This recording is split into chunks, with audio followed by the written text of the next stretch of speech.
Traveling the world can be an exciting adventure, but sometimes it takes a dark turn. In this part of our series, we uncover the 5 most disturbing deaths of tourists, where their dream journeys ended in tragedy. From shocking crimes to bizarre accidents, these chilling stories will leave you questioning the dangers lurking in the unknown. So buckle up, things are about to get unsettling as we talk about the 5 most disturbing deaths of tourists while traveling.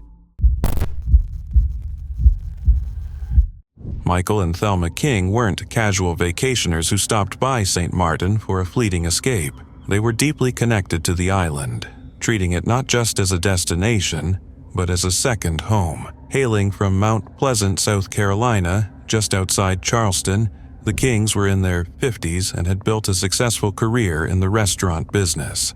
Their love for St. Martin ran so deep that they invested in a condominium on the island and embarked on an ambitious project, constructing a rum factory. Their ties to the community were strong, and by all accounts, they were well respected and beloved by those who knew them. However, the vibrant life they had cultivated on the island came to an abrupt and harrowing end in September 2012. The couple fell victim to a violent robbery, a crime that not only extinguished 2 bright lives but left an indelible stain on the serene image of the Caribbean haven. On the night of the attack, 3 young men, already emboldened from robbing a nearby Chinese restaurant, set their sights on the King's home. The assailants weren't random burglars stumbling upon a crime of opportunity. They were deliberate and determined, and their actions that night would prove to be both ruthless and premeditated. Breaking into the King's residence, the intruders quickly subdued Michael and Thelma, binding them to eliminate any chance of resistance. What followed was a horrifying act of violence that would shock the island to its core. The assailants slashed the couple's throats, leaving them to die in their own home. With blood on their hands, the perpetrators fled the scene, carrying with them $80,000 in cash and jewelry. The senselessness of the crime didn't end there. In a chilling display of callousness, the 3 men used a portion of their stolen money to indulge themselves at a local brothel later that night. This brazen behavior underscored the sheer disregard they had for the lives they had taken and the pain they had caused. News of the brutal killings spread quickly, sending shockwaves through both the local community and the King's hometown in South Carolina. For St. Martin, the loss wasn't just a tragic crime, it felt personal. The Kings were not transient tourists. They were part-time residents who had woven themselves into the fabric of the island. Their deaths shattered the peace and sense of security that many on the island had taken for granted. The investigation into the murders moved swiftly. Authorities worked diligently to track down the perpetrators, and when they were caught, the weight of justice came down heavily. The man, identified as the ringleader, received a life sentence for his role in the heinous crime, while his 2 accomplices were sentenced to 22 and 28 years, respectively. During the trial, Judge Tamara Tijuis spoke candidly about the impact of the killings. Her words went beyond the confines of the courtroom, addressing the ripple effects the crime had on the King's family, their friends, and the entire St. Martin community. The judge's remarks highlighted the deep scars left by the murders, scars that would not easily heal. For the King's loved ones, the loss was immeasurable. Michael and Thelma were more than a successful couple. They were adventurers, dreamers, and generous spirits who embraced life to its fullest. Their presence brought joy to those around them, and their love for St. Martin was evident in everything they did, from their investments in the island to their genuine connections with its people. In South Carolina, the Kings were remembered as pillars of their community. Friends and family mourned not just their absence, but the violent manner in which their lives had been taken. Meanwhile, on St. Martin, their deaths served as a stark wake-up call about the vulnerabilities of even the most idyllic places. The legacy of Michael and Thelma King endures through the memories of those who knew and loved them. Though the tragedy remains one of St. Martin's darkest chapters, the King's memory continues to endure in the hearts of those who knew them. Their lives were marked by kindness, ambition, and a love for adventure, a legacy that couldn't be extinguished, even in the face of such senseless violence. Their loss left a great mark on both St. Martin and their hometown in South Carolina. It also sparked conversations about safety and crime on the island, with many speaking up on how quickly and violently life can be upended. The king's story serves as a harsh truth about the unpredictability of the world, a reality their friends and family were left to confront as they grieved their absence. Carrie Stainer's childhood was marked by a level of trauma few could even imagine. His younger brother, Stephen, was abducted by a man and held captive for 7 agonizing years. The case gained national attention, particularly when it was made into a TV movie, I Know My First Name is Stephen. Tragically, just after the film aired, Stephen died in a motorcycle accident at the age of 24. While such tragedies often leave a lasting impact, most people don't turn into serial killers. But Carrie Stainer, who later admitted he had fantasized about killing since he was just 7 years old, would become one of the most notorious criminals in modern American history. Stainer's dark desires initially focused on someone close to him. His original plan was to kill his girlfriend and her daughters, but when the moment came, he couldn't follow through. Instead, his focus shifted to strangers, tourists visiting the area where he lived and worked. Stainer was employed at the Cedar Lodge, a motel situated just outside Yosemite National Park, and was familiar with the area, having spent many nights camping in the park as a child. His victims were 42-year-old Carol Sund, her 15-year-old daughter Julie, and 16-year-old exchange student Silvina Peloso from Argentina. The horrific killings were carried out with chilling precision. Stainer lured his victims to their doom, killing them in the motel room, and then taking their bodies with him.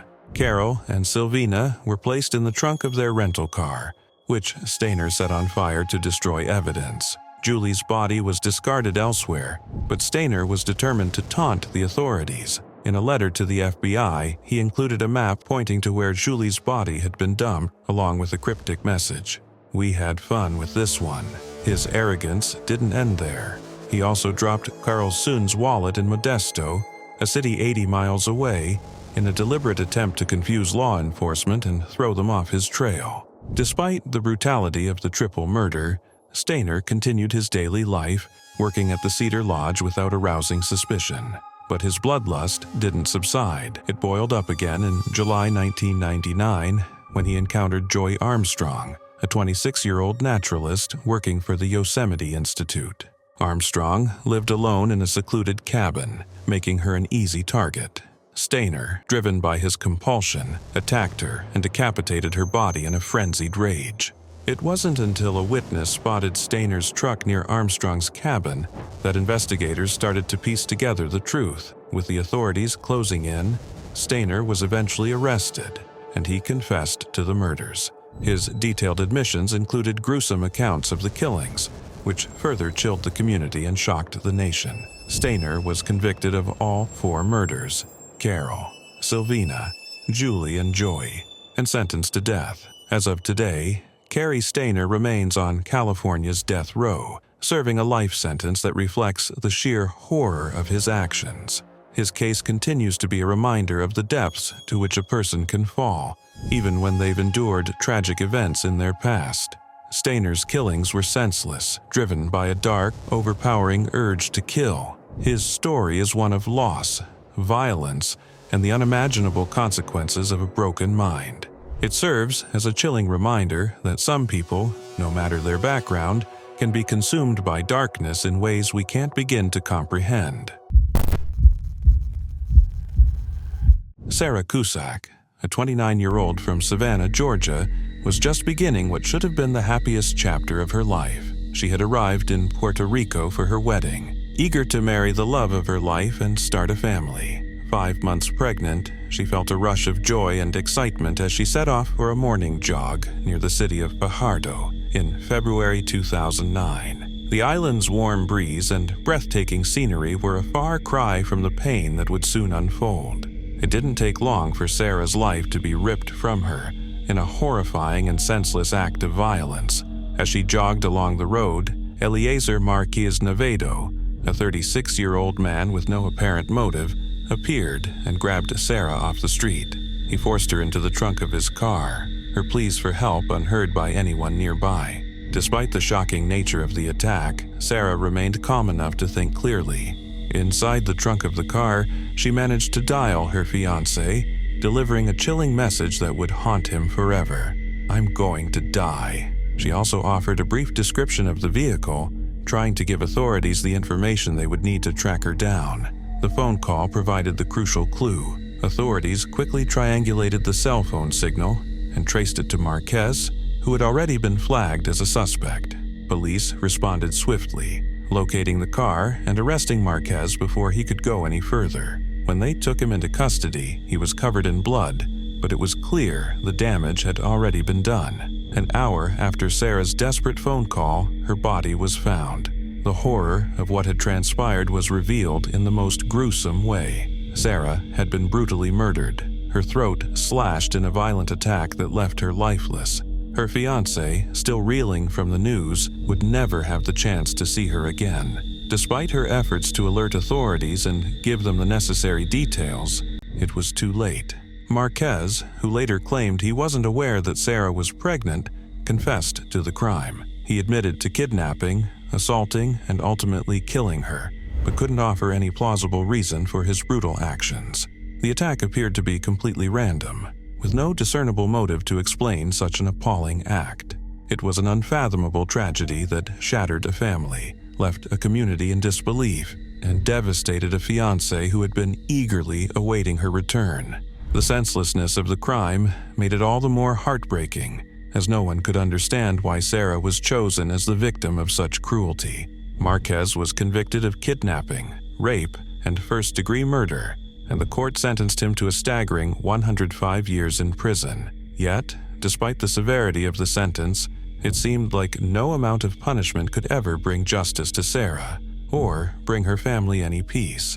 The case remained clouded in mystery, with no clear reason for the brutal attack emerging during the investigation. The random nature of the crime seemed almost too strange to be believed.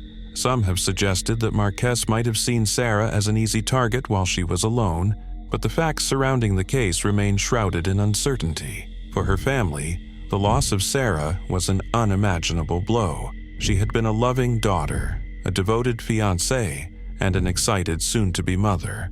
The joy she had felt on her arrival in Puerto Rico was quickly overshadowed by the horror of what followed. As her fiancé tried to piece together the last moments of her life, he was left with the haunting memory of her final words. Words that no one should ever have to hear from someone they love. In the midst of what should have been the happiest time of her life, she was taken in a way that no one could have ever imagined. The case stands as a stark example of how violence can shatter lives in an instant, leaving behind questions that may never be answered. Despite the justice served, the pain of her loss will never truly fade for those who loved her.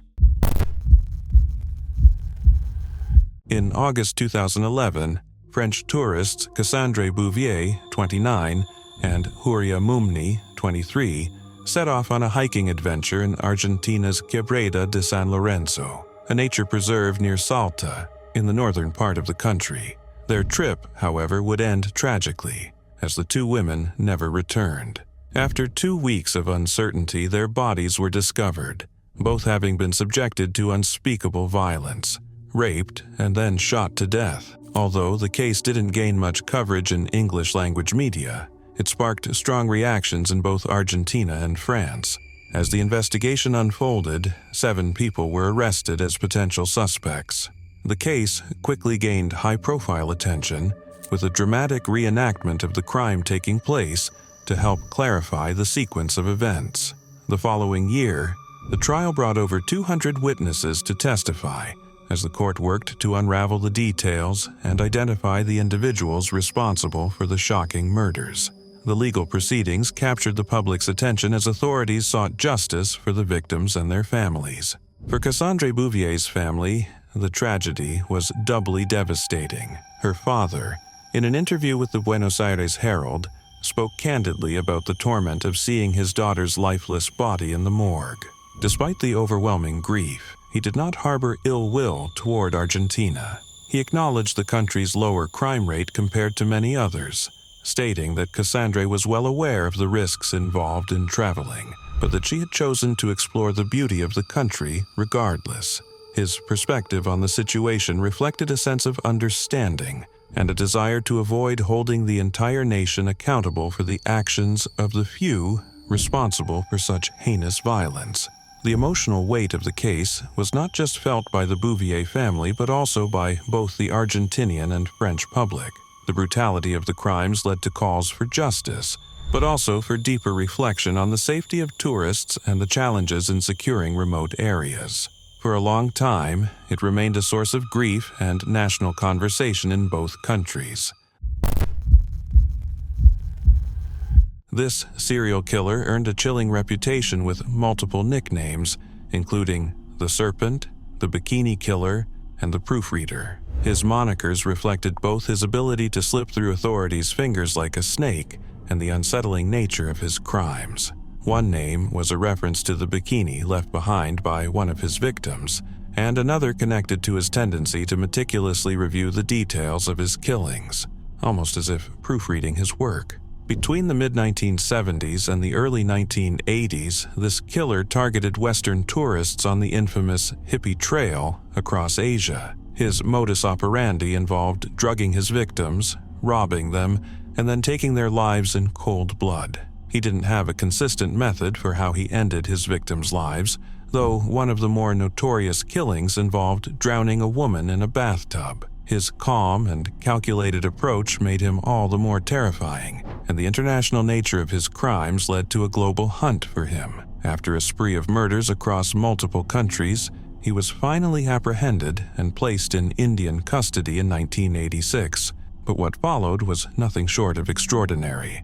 In an audacious move, he managed to escape from prison, pulling off an elaborate scheme that would make his name synonymous with clever manipulation. His strategy was simple yet brilliant. By ensuring that he would serve a longer sentence in India, he avoided facing the death penalty in other countries like Thailand, where he had committed some of his most heinous crimes. His ability to outsmart the authorities and escape was so remarkable that he earned the notorious moniker the Serpent, a title that captured both his cunning and his ability to slip through the fingers of law enforcement. This legendary escape only added to his infamy, solidifying his place in criminal history as a master of evasion. His story became a chilling example of how a combination of ruthlessness and intelligence could allow someone to evade justice for years, leaving a trail of terror in their wake. He was released from prison in 1997 and, remarkably, was allowed to live in France, where he turned his notoriety into a lucrative career, charging for interviews. His story seemed to only grow more infamous over time, as his ability to escape justice made him a sort of celebrity in true crime circles. In 2003, while still a wanted man in several countries, he traveled to Nepal. There, a sharp-eyed journalist recognized him, but despite the attention, he continued to believe that his freedom would last. Even though he is now over 70 years old and faces a second conviction for murder, this serial killer's fame behind bars has only increased. The bizarre celebrity status he's cultivated from his notoriety seems to have helped him maintain a sense of confidence in his eventual release, despite his past crimes. The complex case continues to captivate and horrify people, as the killer himself remains convinced that one day he'll walk free.